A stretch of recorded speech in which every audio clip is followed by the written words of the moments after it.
मैं एक बार आप लोगों से आग्रह करता हूं कि अखबार पढ़िए, तो जो आपको समस्या समझ में आई, बड़ी समस्या है, उसको पेपर पे लिख के देखिए कि यार ये पूरी समस्या पूरी दुनिया में है क्या, ये वर्ल्ड वाइड है क्या। जापान में आज भी राम राज्य है, लेकिन भारत में राम राज्य नहीं है। भगवान श्री राम पैदा हुए भारत में, लेकिन भारत में राम राज्य नहीं है, सिंगापुर में राम राज्य है। भगवान श्री राम, भगवान परशुराम, भगवान कृष्ण सब लोग यहां जन्म लिए। दुनिया में सबसे ज्यादा मठ मंदिर कहां है, जोर से बोलिए जरा, भारत। दुनिया में सबसे ज्यादा पंडा पुजारी कहां है, भारत में।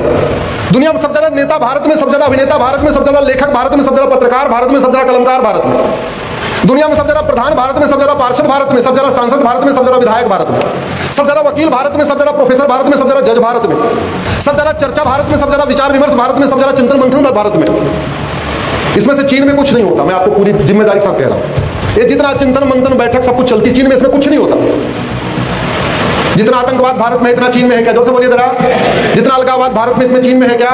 भारत, चीन में कभी बम विस्फोट होता है क्या, चीन में कभी आरडीएक्स पकड़ा जाता है क्या, चीन में लफ्ज़ जिहाद की घटना कभी सुनी क्या आपने, चीन में लैंड जिहाद घटना सुनी क्या आपने, चीन में कभी घुसपैठिया कोई गया सुना आपने, चीन में कभी आपने धर्मांतरण घटना सुनी क्या, चीन में जनसंख्या विस्फोट करने की हिम्मत है क्या, चीन में ड्रग स्मगलिंग की हिम्मत है क्या, चीन में ह्यूमन ट्रैफिकिंग की हिम्मत है क्या। क्यों? वहां तो कोई देवी देवता नहीं है। न राम ने जन्म लिया, न कृष्ण जन्म लिया, न महावीर ने लिया, हनुमान ने लिया, न गौतम बुद्ध ने लिया, न छत्रपति शिवाजी महाराज ने लिया, न सरदार पटेल ने लिया, न राणा प्रताप ने लिया, न स्वामी विवेकानंद ने लिया। सारे देवी देवता महान सब भारत में जन्म लिए। इतनी समस्या, वहां किसी ने जन्म नहीं लिया, कोई समस्या नहीं। क्या डिफरेंस क्या है? क्योंकि उन्होंने राम मंदिर तो नहीं बनाया, लेकिन उन्होंने राम नीति लागू किया। राम नीति है भय विभोर न प्रीति। उन्होंने कृष्ण मंदिर नहीं बनाया, लेकिन कृष्ण नीति लागू किया, सठे साठ्यम समाचरित। तो आज की डेट में भय पैदा करने का काम किसका है? शासक का। हमारा आपका काम है क्या? नहीं। आपके नाडियाड में 10 लोग आके झुग्गी बना ले, बांग्लादेशी रोहिंग्या, आप जाकर लाठियों से पीटेंगे तो आपके उनके खिलाफ मुकदमा बाद में दर्ज होगा, आपके खिलाफ एफआईआर पहले हो जाएगी। होगी कि नहीं होगी? जोर से बोलिए। आपकी बेटी को कोई उठा ले, आपके पास इतना अधिकार है कि आप उसको, जिसने बेटी को उठाया उसको लाठियों से पीट पीट के उसका दिमाग दुरुस्त कर सकते हैं क्या? आपके खिलाफ पहले एफआईआर हो। आपके पड़ोसी कोई कन्वर्ट कर ले, जलसा हो रहा हो, चंगाई सभा हो रहा हो, और गुजरात में होता है, मुझे खूब पता है कि यहाँ पे किस तरीके से क्रिश्चियन मिशनरियां काम कर रही है, कन्वर्ट कर रही है। आपके अंदर इतना अधिकार है कि जाके लाठियों से पीट पीट के मिशनरियों को हटा दीजिए। इतना अधिकार है क्या? उनके खिलाफ एफआईआर बाद में होगा, आप खिलाफ पहले हो जाएगा। जब हम कहते हैं ना धर्म की जय हो, तो उसके बाद क्या बोलते हैं? अधर्म का, याद रखिए, धर्म की जय करने से अधर्म का नाश नहीं होता, अधर्म का नाश करने से धर्म की जय होती है। और धर्म की जय करना समाज का काम है, और अधर्म का नाश करना शासन का काम है।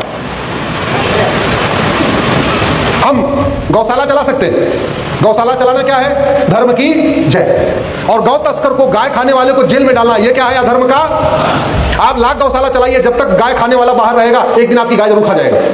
तो आपका काम है गौशाला चलाना, गाय की सेवा करना, और शासन का काम है गाय खाने वाले को जेल में डाल देना। जब तक दोनों नहीं होगा, बात बनेगी नहीं।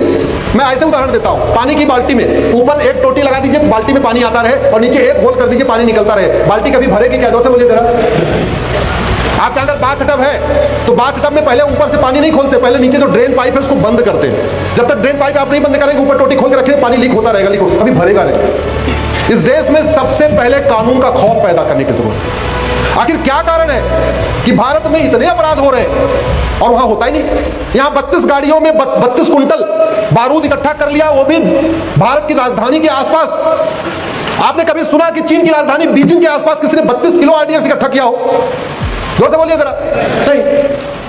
आपके गुजरात में 3 पकड़े गए, उसमें एक डॉक्टर पकड़ा गया, खतरनाक जहर बनाया उसने, और 1 कुंटल जहर बना लिया।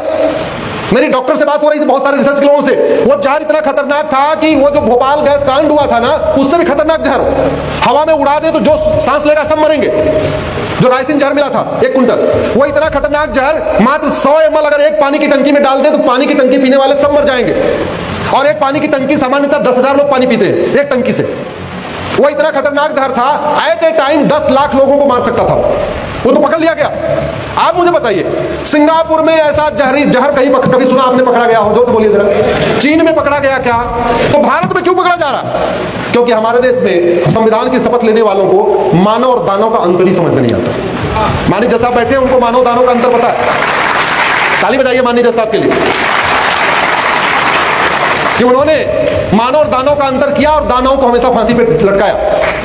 लेकिन भारत में खास तौर पे, मैं तो सुप्रीम कोर्ट में देखता रहता हूं, हर जगह ह्यूमन राइट, हर जगह ह्यूमन राइट, आतंकवादियों का ह्यूमन राइट, अलगाववादियों का ह्यूमन राइट, जिहादियों का ह्यूमन राइट, मिशनरियों का ह्यूमन राइट, नशा तस्करों का ह्यूमन राइट, मानव तस्करों का ह्यूमन राइट, हथियारों के कारोबारियों का ह्यूमन राइट, सबका ह्यूमन राइट। बस यहां की आम जनता का ह्यूमन राइट नहीं है। मानवाधिकार मानव का होता है, दानव का नहीं। इस व्यवस्था को हमें फिर से एक बार बहाल करना पड़ेगा और जो दानव है वो किसी भी तरीके का कृपा पात्र नहीं होना चाहिए। तो भारत को अगर बचाना है तो हमें जस्टिस विद इन ईयर लागू करना पड़ेगा। जब तक साल भर के अंदर देश विरोधियों को, जासूसों को, गद्दारों को, मक्कारों को, हरामखोरों को फांसी देना शुरू नहीं करेंगे, हमारे न बच्चे सुरक्षित होंगे, न हमारा सनातन धर्म सुरक्षित होगा। बहुत बड़ा खतरा आ चुका है। और एक बात और याद रखिए, वो केमिकल बनाने वाले पकड़े गए, पुलिस ने पूछताछ किया, उन्होंने चलो कुछ बातें बता दिया। डॉक्टर पकड़े गए, डॉक्टरों ने पूछताछ, पुलिस ने पूछताछ किया, कुछ बात बता दिया। ये बेचारे पुलिस वाले कोई अंतर्यामी है क्या, कोई जादूगर है क्या कि जो आतंकवादी के मन में है सब बात उगलवा सकते हैं क्या? अरे जो व्यक्ति बम बांध के फटने के लिए तैयार है वो पूरा सच पुलिस वालों को बताएगा क्या? जोर से बोलिए जरा। नहीं। जो व्यक्ति जिसको अपनी जिंदगी की चिंता नहीं, एक व्यक्ति फरीदाबाद से चला गाड़ी में बैठ के, लाल किला के पास गया, 3 घंटे वो बैठा रहा बम बारूद लेके, ना उसको अपने माता पिता की याद आई, ना अपनी बीवी की याद आई, ना अपने बच्चों की याद आई, ना बहन की याद आई, और 3 घंटे बाद बम लगा के फट गया, और वो भी डॉक्टर। अगर वो पकड़ा जाता तो जो इतना मेंटली ब्रेन वॉश हो चुका है, वो पुलिस के थोड़ी देर उल्टा टांग देने से, या पुलिस के 4 बार लाठी मार देने से, या मान लो पेट्रोल उल्टा करके थोड़ा 2-4 बूंद पेट्रोल डाल देने से वो सच बता पाएगा क्या? वो पुलिस के बंधु बैठे हुए बता देगा क्या भैया? नहीं बताएगा। वो देखो इशारा कर रहे, नहीं बताएगा। तो समाधान क्या है? समाधान है technology, narco polygraph brain mapping कानून, narco polygraph brain mapping test. अरे ये भी गारंटी नहीं को टेस्ट में सब बता देगा, लेकिन 99% चांस है सारा सच सामने आ जाएगा। लेकिन हमारा सुप्रीम कोर्ट बैठा हुआ है, ना ना ना, narco polygraph brain mapping test article 20 का वायलेशन है, फंडामेंटल राइट का वायलेशन। मैं इन्हीं चीजों के खिलाफ सुप्रीम कोर्ट में लड़ रहा हूं। मैं पूरी जिम्मेदारी के साथ कह रहा हूं, भारत में सभी मुकदमों का फैसला साल भर में हो सकता है, भारत में सभी विवादों का समाधान साल भर में हो सकता है, भारत में अलगाववादियों, आतंकवादियों, जिहादियों, उन्मादियों को साल भर के अंदर फांसी दिया जा सकता है। केवल एक काम कर दे, झूठ बोलना जघन्य अपराध घोषित कर दे और झूठ पकड़ने के लिए नार्को पॉलीग्राफ ब्रेन मैपिंग कानून बना। दुनिया के कई देशों में झूठ बोलना जघन्य अपराध है। अमेरिका में 10 से 20 साल सजा है, ऑस्ट्रेलिया में 7 से 14 साल सजा है, सिंगापुर में 10 से 20 साल सजा है, और झूठ पकड़ने के लिए नार्को पॉलीग्राफ ब्रेन मैपिंग कानून भी है। अमेरिका में एक आतंकवादी था, डेविड कोलमैन हेडली, वो पकड़ा गया, पूछा भाई तूने रेकी किया क्या? बोला हाँ जी रेकी किया। सोचिए अमेरिका का आतंकवादी कितना ईमानदार है। हाँ जी रेकी किया। जानते क्यों? क्योंकि उसके वकीलों ने पहले बता दिया था रेकी करने की सजा 5 साल है और झूठ बोलने की सजा 10 से 20 साल की है, तुम एडमिट कर लेना, कम बच जाओ। अमेरिका में एक व्यक्ति को भी 3 शर्ट चुराने के बाद 25 साल सजा हुई। जानते क्यों? उसके वकील उसको बताया नहीं कि झूठ बोलने क्या होता है। तो 3 शर्ट चुराया था तो 1 शर्ट की 5 साल सजा, वहां कंसेप्टिव सेंटेंस होता है। तो 3 शर्ट चुराया तो 15 साल, और झूठ बोला शर्ट नहीं चुराया तो 10 साल और। तो 3 शर्ट चुराने में कितनी सजा? 15 साल। वहां ऐसे सजा होती है। कभी आप लोग गूगल करना, the longest prison sentences, Google पे करना, सजा दुनिया में कैसे कैसे होती है। एक व्यक्ति ने चिटफंड बना के चिटफंड स्कैम किया था, 1,43,000 साल सजा, 32,000 साल सजा, 40,000 साल सजा। हमारे यहाँ बम ब्लास्ट हुआ था मुंबई में, जिसमें 300 लोग मारे गए थे। सेम समय में मैड्रिड में बम ब्लास्ट हुआ, हमारे यहाँ वाले सबूत के भाव में छूट गए, मैड्रिड वालों को 30,000 साल सजा हुआ। हालांकि आदमी 30,000 साल कोई जीता नहीं है, लेकिन दुनिया में ये सिस्टम है। क्योंकि अगर आप सबको एक सिंपल लाइफ इंप्रिजनमेंट कह देंगे तो पता कैसे चलेगा कि इसने कितने लोगों को मारा, कितनी हत्या किया। इसलिए वहां पे अपराध के हिसाब से काउंटिंग होती है, 30,000 साल सजा, 40,000 साल सजा, 50,000 साल सजा। चीन में भी कुछ दिन पहले चीन के कृषि मंत्री को फांसी दे दिया। क्यों? 2 लाख युआन लिया था। यहाँ 70,000 करोड़ का कॉमनवेल्थ घोटाला हुआ, 1,76,000 करोड़ का 2G घोटाला हुआ, 1,86,000 का कोयला घोटाला हुआ, कुछ हुआ ही नहीं, 2-2 साल सजा हुई। वो बेचारा कृषि मंत्री चीन का मात्र 2 लाख युआन ले लिया था किसी से, ठेकेदार से गया। एक फैक्ट्री का जीएम था, किसी ठेकेदार से जो वहां पे कुछ सप्लाई करता होगा, 1.5 लाख युआन ले लिया था, टांग दिया गया। भाई बिन हो न प्रीत सठे साठम समाचार। देश में केवल अब समय आ चुका है, झूठी शिकायत को गंभीर अपराध घोषित किया जाए, झूठी जांच को जघन्य अपराध घोषित किया जाए, झूठी गवाही को गंभीर अपराध घोषित किया जाए। दुनिया के कई देशों में बाप भी अपने बेटे के लिए झूठी गवाही नहीं करता। क्यों? क्योंकि बेटा तो फंसेगा, झूठी गवाही के चक्कर में वो भी फंस जाएगा। और हमारे देश में तो आपको गवाह ढूंढने की जरूरत नहीं है, आपके अपराध के हिसाब से 10,000, 20,000, 30,000, 40,000 वही कोर्ट में गवाही मिल जाते हैं। अभी यूपी में पकड़ा गया, अब तक करीब 60 लोगों का वो जमानत ले चुका था, एक ही व्यक्ति 60 लोगों की जमानत ले चुका। 1 लाख रुपए लेता था, कह देता था हम तो इनको जानते हैं, जब से पैदा हुए तब से इनको जानते हैं। ये हो रहा है।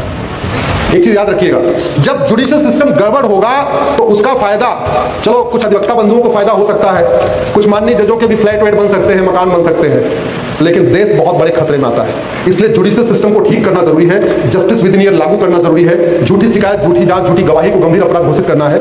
लोग झूठी शिकायतों के कारण आत्महत्या कर रहे हैं, फर्जी SC ST केस के कारण लोग आत्महत्या कर रहे हैं, फर्जी दहेज के केस के कारण लोग आत्महत्या कर रहे हैं, लोग डिले के कारण छत से कूद कूद के मर रहे हैं, लोग फर्जी दहेज के केस कारण, मैंने कई केस ऐसे देखे, आत्महत्या कर लिया, पति ने आत्महत्या कर लिया, वो वाइफ परेशान कर रही थी। फर्जी दुनिया भर के ऐसे केस आ रहे हैं जिससे लोग आत्महत्या करते जा रहे हैं। तो अगर हम ऐसे इसको सिस्टम को नहीं बदलेंगे तो देश सुरक्षित नहीं हो सकता। इसी के साथ मैं अपनी बात खत्म करता हूं। भारत माता की, भारत माता की।